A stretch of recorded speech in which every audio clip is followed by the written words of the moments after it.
Assalamualaikum warahmatullahi wabarakatuh.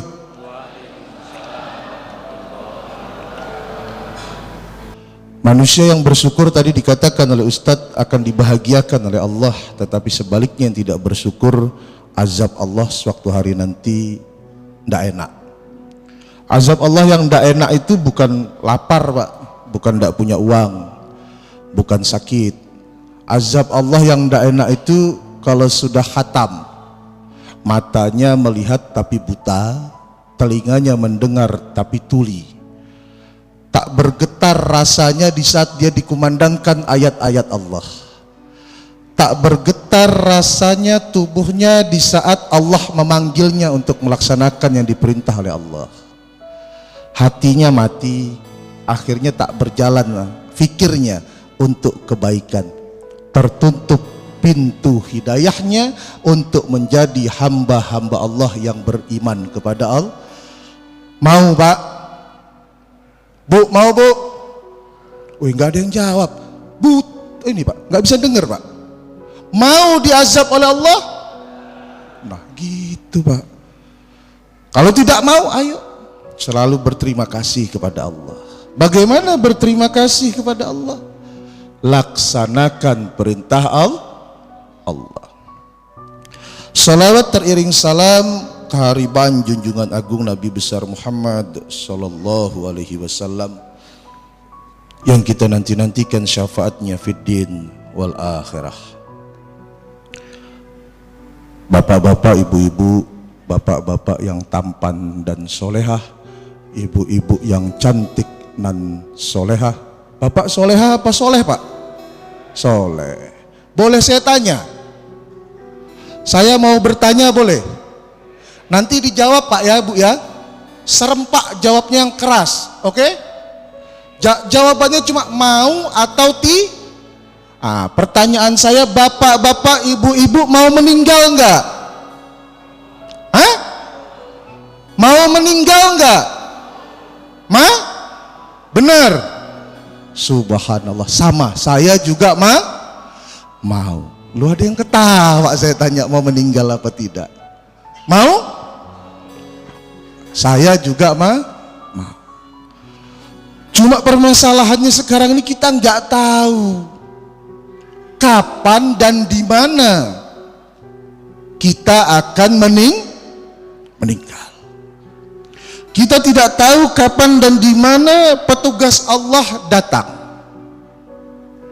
Maka ayo bersama-sama kita persiapkan diri kita supaya meninggalnya kita itu sesuai dengan doa kita. Apa doa kita? Husnul khatimah. Sesuai dengan kemauan kita, sesuai dengan yang sedang kita pelajari saat ini, sesuai dengan kemauan ayah guru kita membimbing kita, Eyang Kiai Haji Muhammad Nur Ghazali membimbing kita untuk bisa kembali kepada Allah Subhanahu wa ta'ala. Indah enggak kira-kira kalau meninggal dalam keadaan memanggil-manggil nama Allah? Indah enggak kira-kira? Subhanallah. Percaya enggak Pak, Bu, kalau mau kembali kepada Allah, mau bertemu Allah, mau masuk ke dalam surganya Allah, itu mahal. Betul? Sebelum sampean terjerumus terlalu dalam, ayo kita berpikir dulu.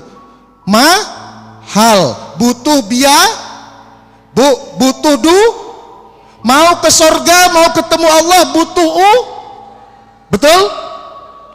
Sebelum terjerumus terlalu jauh, lebih baik berpikir. Setuju? Mau terus apa mau berhenti? Yakin? Mahal? Nggak apa-apa? Nggak apa-apa, hebat. Neraka mahal kok, betul? Neraka 80, hafal semua.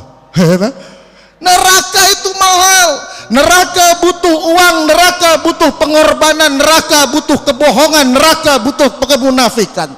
Neraka membutuhkan waktu, neraka membutuhkan harta, neraka membutuhkan menjatuhkan harga diri. Betul?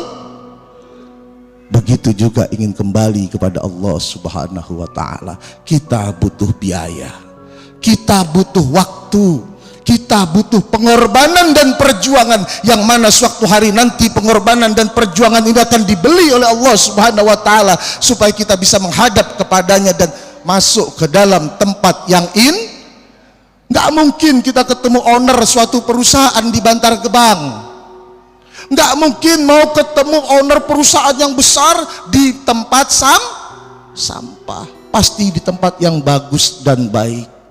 Saudaraku rahimakumullah, maka ayo kami bersama-sama, diri kami pribadi, diri saya, begitu juga eyang guru kita membimbing kita untuk bisa kembali kepada Allah dan bertemu Allah di tempat yang baik yang kita harapkan.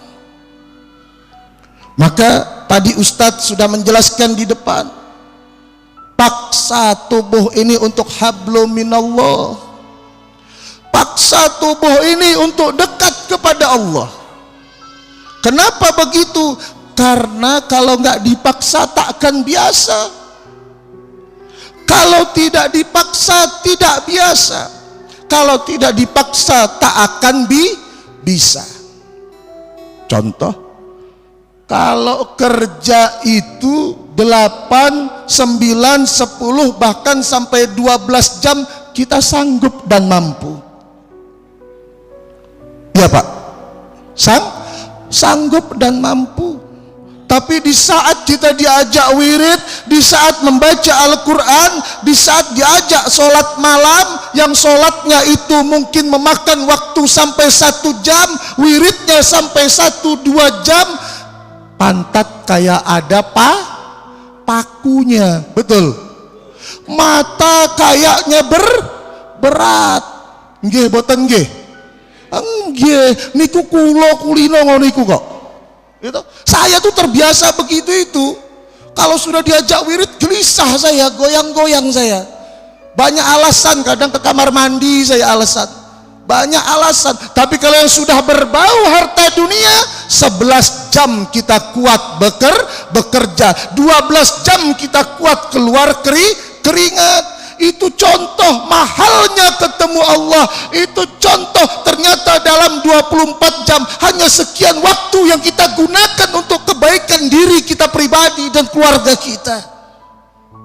Maka dikatakan di akhirat itu, satu hari di akhirat sekian puluh tahun hidup di dunia. Betul? Oh, di dunia sudah kelihatan kok di dunia. Di dunia sudah kelihatan untuk urusan dirinya hablum minallah, butuh waktu, susah kita mengorbankan jiwa. Itu baru hablum minallah, sedangkan masih ada PR kelanjutannya. Setelah engkau dekat kepada Allah, apa PR-nya Pak? Bu? Hablum minannas, baik tindak tanduknya. Rahman Rahim, sifatnya. Sombongnya, ujubnya, bahilnya, iri dengkinya terkikis dengan dia dekat kepada Allah. Sudah Pak? Sudah Bu? Sama saya belum. Kenapa bisa terjadi belum? Karena kita tak mengerti apa yang kita lakukan. Menyembah tetapi tak menyembah. Sedangkan jelas kata Allah, hidup kamu untuk ibadah. Kita nggak ngerti. Sholat yang kita lakukan kita tak paham. Makanya setelah sholat masih iri, masih dengki, masih sombong, masih pemarah. Cuma gara-gara beda pilihan, padahal setiap subuh di masjid adiknya beda pilihan, marah. Betul? Zaman sekarang begitu, kemana-mana jidatnya hitam, pakai sorban, beda pilihan, tetangganya dimusuhin. Kok enggak sesuai bener sama pakaiannya, sama ibadahnya. Kenapa? Karena tak mengerti maksud dan tujuannya dia ibadah. Akhirnya tadi dikatakan Ustadz, tak getar rasanya. Di saat dia angkat tangannya, sulit berlinang air matanya karena tak memahami maksud dan tujuan dari ibadah. Saudaraku rahimakumullah, maka ayo bersama-sama, jangan sia-siakan kesempatan yang diberikan oleh Allah. Allah sudah kasih kita hidayah, Allah sudah kasih kita petunjuk, dibimbing kita oleh Kiai Haji Muhammad Nur Ghazali untuk menjadi hamba-hamba Allah yang semakin baik. Dihiasi hari-hari kita dengan asma Allah. Kita nggak punya rencana, Bapak Ibu nggak punya rencana. Apa ada yang berencana tanggal sekian jam sekian saya ketemu Kiai Haji Muhammad Nur Ghazali, tanggal sekian jam sekian saya akan ngaji di majelis taklim at-tazkir?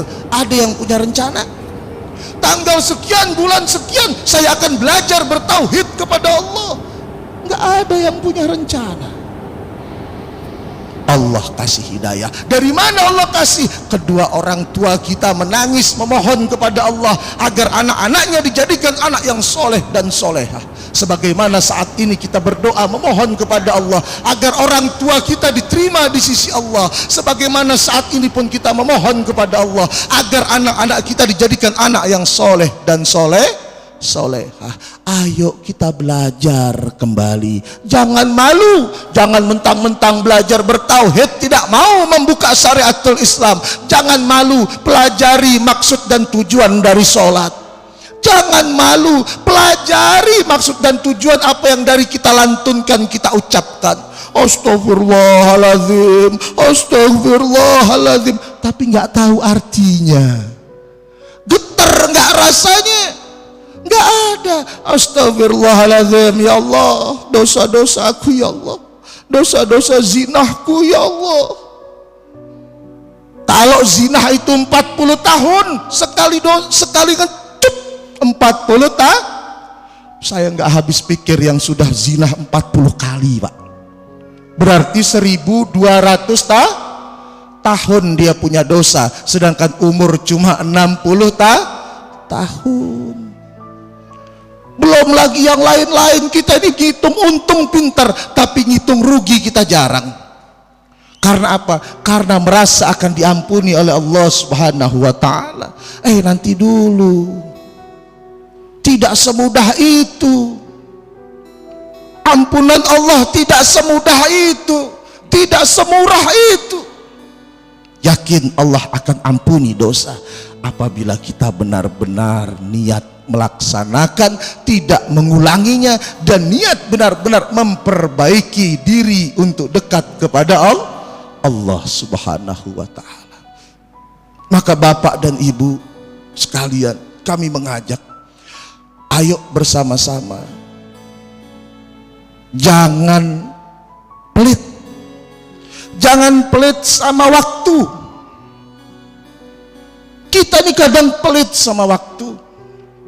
Kadang kita berhitung dengan waktu, sedangkan waktu ini yang akan diperhitungkan nanti oleh Allah Subhanahu wa ta'ala. Betapa luar biasa kita dididik oleh beliau, yang guru kita, untuk selalu berzikir dan berzikir, membiasakan hati dengan menyebut nama Allah, agar waktu-waktu kita ini berbau ibadah. Sekian puluh tahun yang lalu mungkin kita belum kenal asma Allah. Semenjak dipertemukan oleh guru kita sekian tahun, akhirnya kita terbiasa dengan asma Allah. Sekian tahun yang lalu mungkin bahasa kita kotor dan kasar di saat kita kaget. Tapi saat ini, di saat kita kaget, yang keluar adalah lantunan-lantunan nama Allah. Sekian tahun yang lalu di saat kita sakit, kita mengadu, mengerang. Tapi saat ini di saat kita sakit, kita memanggil nama Allah. Ini perubahan, suatu perubahan yang baik. Allah yang punya mau kita dipertemukan oleh beliau Kiai Haji Muhammad Nur Ghazali, yang merubah kebiasaan demi kebiasaan buruk kita menjadi semakin baik. Maka saya mengajak Bapak dan Ibu, ayo tularkan kebaikan ini, tularkan kepada tetanggamu, tularkan kepada saudaramu, tularkan kepada teman-temanmu. Bahagia manusia yang bisa membawa kebaikan untuk orang lain. rugi hidup kalau hartanya tidak dipakai untuk kebaikan, rugi hidup kalau ilmunya tidak dipakai untuk kebaikan, rugi hidup kalau waktunya tidak dipakai untuk kebaikan, rugi hidup kalau dulu dia bisa membawa orang salah tetapi saat ini dia tidak bisa membawa orang menjadi baik dan benar. Rugi nggak kira-kira? Rugi. Mau jadi orang rugi apa orang untung? Ayo ajak temannya, saudaranya, tetangganya untuk belajar berzikir kepada Allah. Betapa indah dan bahagianya kita apabila kita ditunjuk oleh Allah Subhanahu wa taala sebagai pembawa hidayah. Bangga gak kira-kira Pak? Bangga gak kita? Bangga di saat kita bisa ditunjuk oleh Allah sebagai pembawa hidayah untuk adik kita, untuk tetangga kita yang dulu gak pernah sholat akhirnya mau sholat, yang dulu benci pemarah sekarang jadi tidak pemarah, yang dulu bakhil menjadi dermawan, yang dulu tak pernah ibadah mau ibadah. Kenapa? Kita ditunjuk membawa kebaikan, kita ditunjuk membawa hidayah oleh Allah. Mau gak Pak? Gak ada yang jawab. Pak mau Pak? Mau. Bagaimana caranya? Dekatkan diri kepada Allah. Paksa tubuh kepada Allah, minta sama Allah. Hadirkan karomahmu ya Allah, hadirkan kekuatanmu ya Allah, hadirkan karuniamu dalam kehidupan supaya kita dipakai oleh Allah Subhanahu wa ta'ala. Terima kasih, hanya itu yang dapat kami sampaikan. Mohon maaf apabila kekurangan, keteledoran dan kekurangan ajaran. Assalamualaikum warahmatullahi wabarakatuh.